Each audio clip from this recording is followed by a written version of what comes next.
This is Marissa Lenti, and you are about to watch a Dicejunkies gameplay video. This is Bloodaxe, and welcome to another Dicejunkies gameplay video. As always, we hope you enjoy it.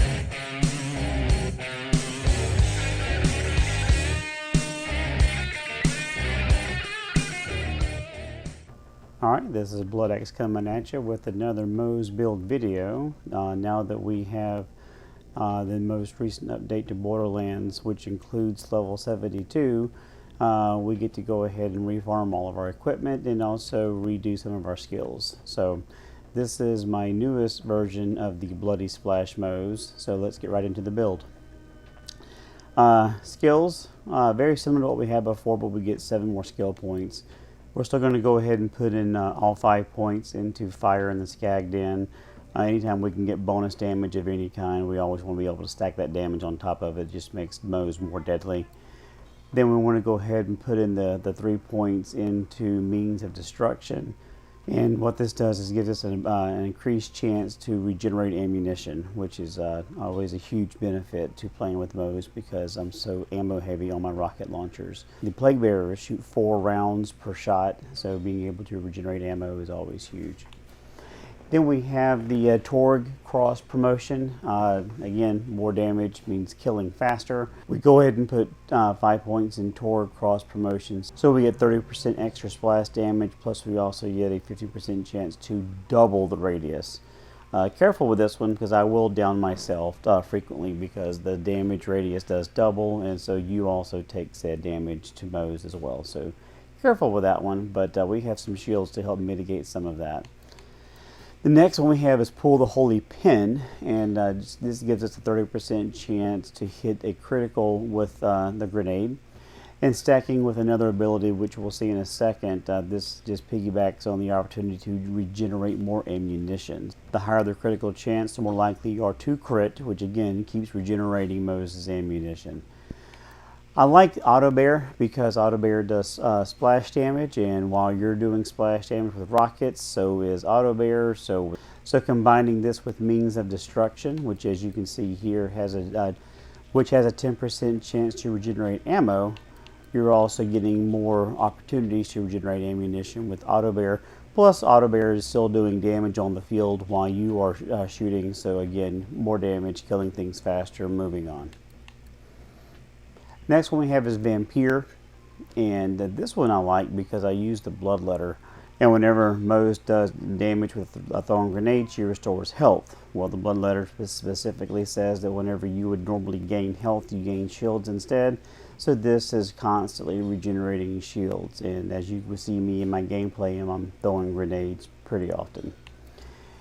To the last, we go ahead and put the point into here, which allows us to throw grenades and fight for our life. And because of the grenade has the extra damage anointment, I like to be able to throw this to add more damage to my gun, which has a higher probability of me being able to get a second wind.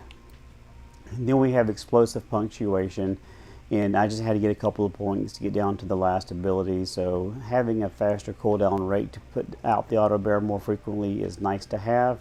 But again, I just had to get down to the last ability, which is a Short Fuse, which with this ability we have a 20% chance of increasing our gun damage by 50%. So if this pops off on a boss, you can usually one-shot the whole health bar or at least to the immunity phase. Now we'll move over to the Red Tree. This is also where I normally go ahead and put it in my railgun with my Hell on Rails for both arms as my Iron Bear abilities. But the skills themselves, we start off with Armored Infantry, and again it's just increasing your gun damage, but also gives you a little bit of damage reduction. So since we're running Deathless, my shields are always active or I'm down, so having that 13% damage reduction while shields are active is definitely nice. We go ahead and max out the Vladoff Ingenuity because I'm trying to get my shields as high as possible, and in a moment I'll show you how to get your shields over 1 million. But this definitely helps with increasing your shield capacity, giving you some shock resistance, which would melt shields in most cases. So you're getting about half the shock resistance, and then you also have a faster recharge rate, and then followed by the Thin Red Line. which basically takes away your health. But with a Deathless, I have no health anyway.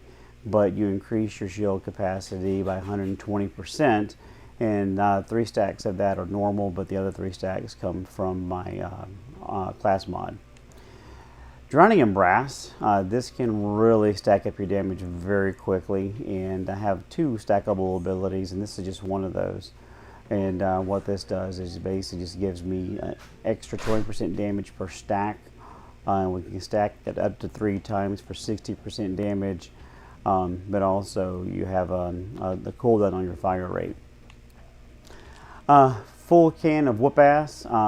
This just again increases your recharge rate, and running a Deathless, you want to be able to have your shields recharge as fast as possible, and that will stack on with another ability you'll see in a second. And then again, we have a point to get down to the bottom, so we ended up going with experimental munitions. And what this does is this again gives you more incendiary damage.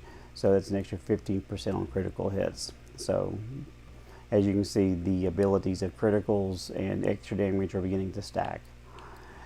We go with Desperate Measures, and I really like this ability because it gives Iron Bear's weapon damage, plus Moze's gun gets extra damage. This can give you an increase to your guns because I have a class mod of +2, mine's up to 83%. Then we have Phaling's Doctrine. This is the second stackable ability that we have, and this is where you get extra gun damage and extra shields, which is one of the ways I'm able to get my shields up over 1 million, but it also gives you extra gun damage as well. The fortunate thing about this is there's no stack limit, so if you're mobbing and you have a large pack of mobs, you can really get your gun damage and your stacks up for your shields pretty high. And the last ability in the red tree I have is going to be the force feedback. And whenever you score a critical hit, again, we're trying to score crits as often as possible. Your shields immediately begin recharging, and then going back to the faster recharge rate, you're again gaining your shields faster. And you also gain a portion of your shield, and then the current effect right now is 10% of the max shields value. So you regain 10% of your shields, you begin recharging, and then with the faster recharge rates, that should help you with some survivability. Finally, the green tree we have here is Cloud of Lead, and we went with this one just because I like extra damage. So again, an extra 11% or 11.25% incendiary damage, but also every 4th shot does not consume ammo. The next ability we have is Matched Set because I run 3 Torgs. I've done the math to where 4 of the 5 will actually give me the last bump in rounds. Going any higher than that is basically a waste of a point for the current loadout that I have. So 4 out of 5 is the only thing that I need for the match set, and what this does is give me an 8% increase in magazine size. So with Moze, I actually have 11 rounds with the Plague Bearers. If you put a 5th point in, it doesn't give you a 12th round. There are ways of doing that, but right now I'm running 11 rounds with my Plague Bearers. The next ability is Stoke the Embers, and it's a 3-point ability, and this one just gives us an increased incendiary damage of 30%. In addition, Iron Bear also does 30% more incendiary damage, so again, just stacking on tops of other stacks of bonus damage. And this one is one of the crucial components of this build, because basically after a critical hit, we not only regenerate health, which is converted into shields because of the Bloodletter, but we're also regenerating ammo. So we're getting up to 5% of the magazine size, and also getting up to 2.5% of missing health per second for 3 seconds. Now notice this is magazine size, not ammo capacity. So if you are maxed out, you're not regenerating ammo. So I don't like to reload. If I'm at 1 round, or even if I'm trying, or even if Moze is about to reload her Plague Bearer, I go ahead and jump in the Iron Bear, run around for a little bit, trying to create splash damage to at least regenerate a point or 2 so that when I get back out, I don't have to reload. I'm constantly in my magazine, and as Iron Bear is doing its thing, I'm throwing grenades, trying to keep my ammo constantly regenerating. Eventually, you will have to reload, and at which point you'll start pulling from your stock. But most enemies will drop ammo, including rockets. So it shouldn't be that much of a problem, but we also have a way to get past that, which I'll show you here in a second as well. We had one more point to spend, so I went ahead and put it into Scrappy, which gives me additional weapon damage, handling, swap speed, because I will swap weapons from time to time. But we get a little bit of bonus in damage, some better handling, faster swap speed, and mode switch, which I don't do a whole lot of. But the last ability we have is Russian Offensive, and it basically allows me to sprint and shoot at the same time, which this ability gives us the option to sprint and shoot at the same time, which piggybacks off of Scrappy, so that gives us an extra little damage boost. But more importantly, we also gain lifesteal. So as long as you're running and shooting, you gain lifesteal. And Plague Bearers are kind of slow, so as the Plague Bearer rocket is moving, and plus it's smaller homing rockets, you're still gaining extra shields that way. So that's the skill set build. Equipment wise, it's very similar to what we had before. We need to have at least one gun for the Death Skulls, because I do run post-mortem. So a No Wizzy Pew Pew, a Kick Charger, if you want to run a flipper, any of those would be great for the Death Skulls. Plague Bearers I don't recommend, because if you shoot the post-mortem skull, you're going to down yourself. Having a weapon there works great for that loadout for Mayhem 10, but what you run is strictly up to you. And then I have the standard loadout set of the Shock, the Corrosive, and the Radiation Plague Bearers. Now, because of the update, I have to refarm all my weapons, which I've gotten level 72 versions of all of the main elements for the Plague Bearer, but I'm still burning through Iridium trying to get them to the 5100 level. I missed my 5150. I hate that they nerfed that component of it, but I think with some of the bonuses with the 7 extra skill points, we can get that damage back up. More importantly, if you look at the old version of the Plague Bearer, which was 61,738, and this one is now 107,486, the damage is up significantly. So you definitely want to be able to get yourself a level 72 version of the Plague Bearer, but re-rolling the anointments does burn all your iridium and will take some time to get them the way that you want them. But 5100 is definitely the way that I go, because I run a Deathless. Now we have a Infernal Wish. I got extraordinarily lucky. Unfortunately, I didn't get the radiation damage. I only got the cryo damage, but I will probably re-roll this to try to get on action skill in 50% bonus radiation damage, but that may take some time. I still have to do my Plague Bearers first. But the Infernal Wish, this one adds a second projectile, so I'm shooting 2 Plague Bearer shots at once. More importantly, it gives me 80% extra shield capacity, and it's 161,000 shields. So I start off at 500,000, and then it just scales up significantly from there. So if you can get one of these in the arms race, God bless you. It took a lot of farming, and it's not easy to do. But this is definitely the shield I would recommend. Otherwise, you can run an Old God or Madcap if you're able to pick yourself up, because going down with a Madcap is tough. But Old God's pretty good. I used to run Old God in exchange for the Infernal Wish, but once this came out, I had to have one of these.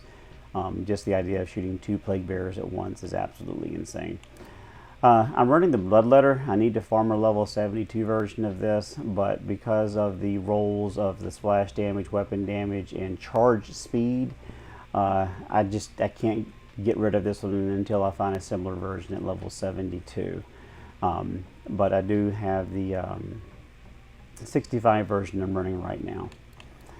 Grenade-wise, I really love my Mervs, and so this one again is a level 65. I haven't found a level 72 version yet. I'm more worried about the extra weapon damage for 6 seconds, so that's kind of why I have these, because if I am in fight for my life, throwing in a grenade, which we saw on a skill tree, which I'm allowed to do, and then firing a plague bearer, that extra 25% damage really helps. So this is why I run the Mervtacular Hex, but I think most Moze players run some version of this grenade. Running the Deathless is definitely a must, especially with the red tree build that I have, along with everything else.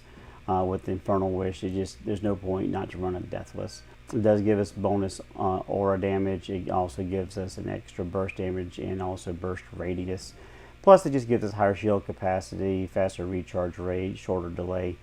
Now this one I did get lucky and have extra magazine size along with area effect damage, radiation damage, so it's almost like a god roll version of the Atom Bomb Deathless. Hard to come off of this for level 72. If I find this exact one in 72, I'll use it, but otherwise I'll probably stick with my 65. Now, because of the ammo regen build is not 100%, I do have a cut purse that I will carry around with me, just in case I need to be able to refill my rockets. It's not often that I have to run it, but I will carry a cut purse with me just in case. Alright, so for my Mayhem modifiers, I'm currently running Slayer, Healy Avenger, Drone Ranger, and Postmortem. The Healy Avenger, Drone Ranger are the two safest for the medium and hards. Some people will run Chain Gang or Boundary Issues, but I think these two are the easiest to deal with versus all the other choices. Postmortem I like to run simply because most of the time my rockets, when they kill an enemy, the additional radiation chain damage kills the skull too. But every now and then one slips through, which is why we have that extra weapon, whether it be an SMG or an assault rifle. You'll need those to be able to deal with death skulls.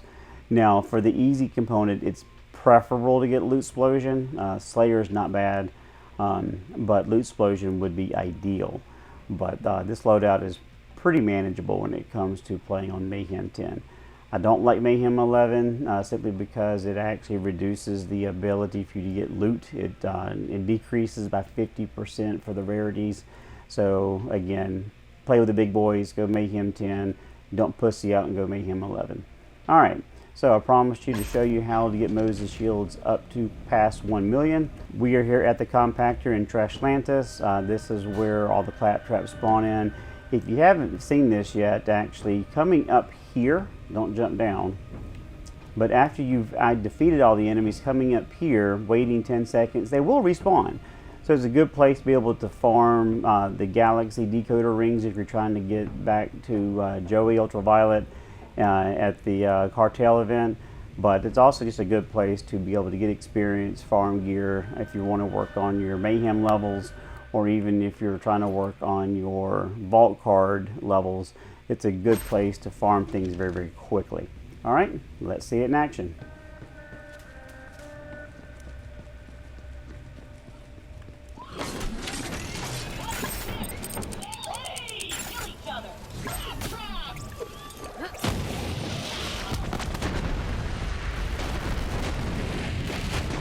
Cartels are inbound.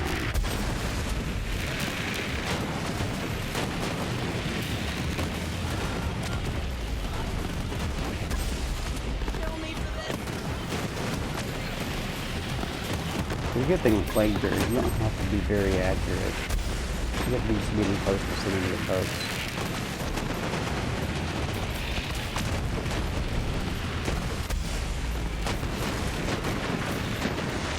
If you go down too much, having the Iron Red jump into is also very helpful. I think you saw we got up to 170,000 shields at one point. So again, it's a pretty solid build. More cartels? Alright, we'll take those decoder rings, absolutely. Alright, who's left? Anybody? Alright, so we'll grab these decoder rings and then I'll show you how to just reset this fight.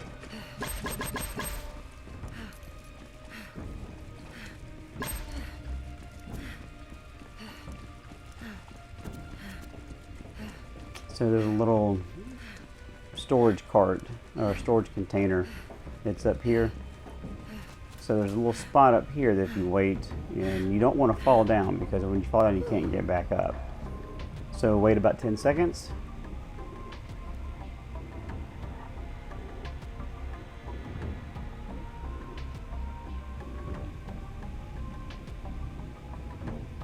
Alright, let's go back down and you'll see everything respawn again.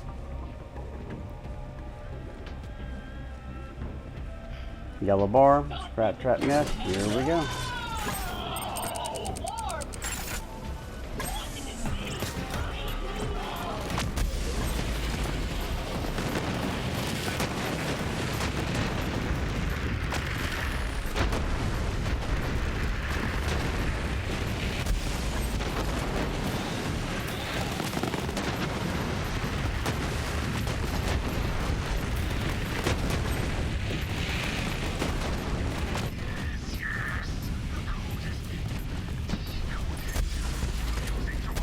$180,000, $190,000, can we get 2 million?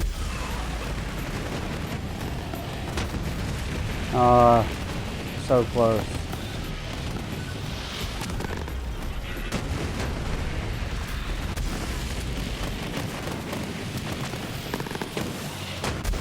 If I hadn't gone down, I may have gotten 2 million.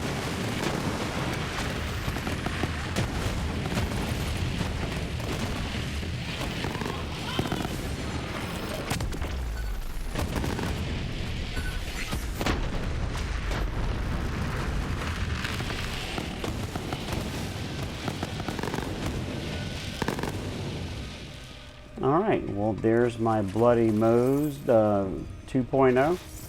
Hopefully you enjoyed the video. If you have any most questions, feel free to leave a comment. I'll be happy to answer any questions you may have. Other than that, happy farming and good luck. Thank you for watching the video. We hope you found the content helpful. If you did so, please hit the thumbs up as it helps spread the channel for other viewers. As always, you can watch Dicejunkies live on Twitch at 3:30 Central Standard Time on Sundays. We also stream gaming content on Twitch throughout the week, so be sure to subscribe there as well. If you can, please go ahead and like, subscribe, and hit the notification bell so you're up to date on all the Dicejunkies content. As always, thank you for watching. Hope you enjoy.